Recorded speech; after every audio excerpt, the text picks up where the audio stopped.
Hey everyone, welcome back to another episode of our podcast. I'm Jake. And I'm Lena. It's great to have you here with us. If you're here, it means you're serious about improving your English listening skills. And we promise, if you listen until the end, you'll not only improve your vocabulary and comprehension, but also gain some really useful insights. And today's topic is something that affects so many people: social anxiety. Have you ever felt nervous in social situations, like when you have to introduce yourself to new people, speak in public, or even just start a casual conversation? Oh, I think everyone has experienced that at some point. But for some people, it's more than just a little nervousness. It can feel overwhelming, even paralyzing. Absolutely. But the good news is that social anxiety is something we can work on and improve. And that's exactly what we're going to talk about today: what social anxiety is, why it happens, and most importantly, how to overcome it. So if you've ever struggled with this, or you just want to feel more confident in social situations, stay with us. Let's jump into it. So, let's start with the basics. What exactly is social anxiety? Well, social anxiety is an intense fear of being judged, embarrassed, or negatively evaluated by others. It's not just shyness. It's a deep fear that can make social situations feel extremely stressful. Yes. It can make simple things, like talking to a waiter, joining a conversation, or even just making eye contact, feel really difficult. Exactly. And the tricky part is that social anxiety often leads to overthinking. People with social anxiety might replay conversations in their heads, worrying that they said something wrong or sounded awkward. Oh, I used to do that all the time. After talking to someone, I would analyze every little thing I said and wonder, did I sound weird? Did they think I was boring? Right. And most of the time, the other person doesn't even remember those small details. But when you have social anxiety, your brain makes everything feel bigger than it actually is. That's so true. And the worst part? It can make people avoid social situations altogether. They might skip events, avoid talking to new people, or even avoid making phone calls.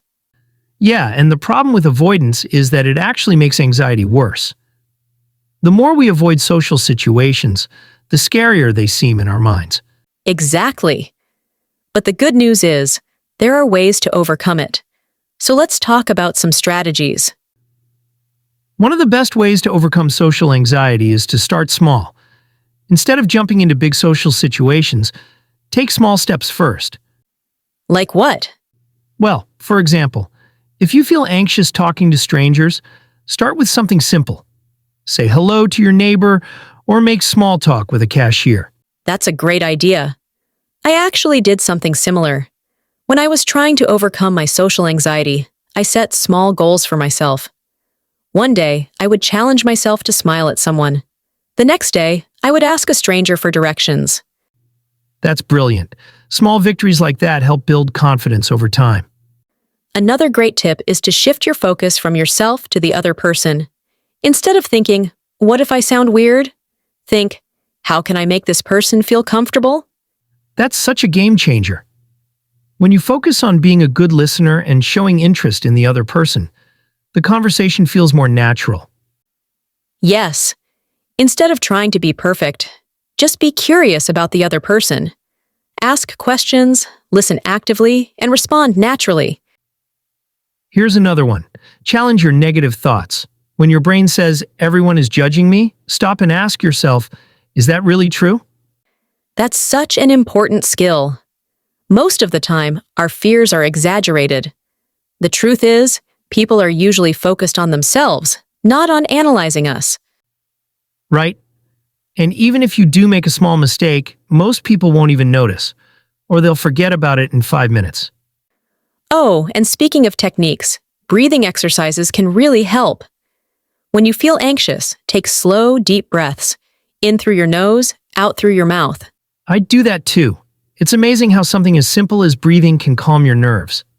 Another thing that helped me was exposure therapy, slowly facing my fears instead of avoiding them. That's a great approach. The more you do something, the less scary it becomes. Exactly. And the best part is, confidence grows over time. You know, Lena, I actually had a really awkward experience once because of my social anxiety. Oh? What happened? So I was at a party, and I didn't know many people there. I felt super anxious, and instead of talking to people, I just stood in a corner, pretending to check my phone. Oh no! I've done that before too. Yeah, and the worst part is, I wanted to talk to people, but my anxiety stopped me. Looking back, I wish I had just taken a deep breath and started a conversation. I get that. But the good news is, you've come a long way since then. Yeah, and that's proof that things do get better with practice. Absolutely. So, if you're struggling with social anxiety, just know, it's possible to improve. It just takes time and effort. All right, now we want to hear from you. Have you ever struggled with social anxiety? What strategies have helped you feel more comfortable in social situations? Let us know in the comments. We'd love to hear your thoughts. And don't forget, if you're enjoying these podcasts, we have a whole playlist in the description with more episodes to help you improve your English. So go check them out. Keep practicing. And most importantly, don't be afraid to put yourself out there. If you found this episode helpful, make sure to subscribe to our channel and give this video a like. Your support means the world to us, and it helps us keep making content for you. Thanks for listening, and we'll see you in the next episode.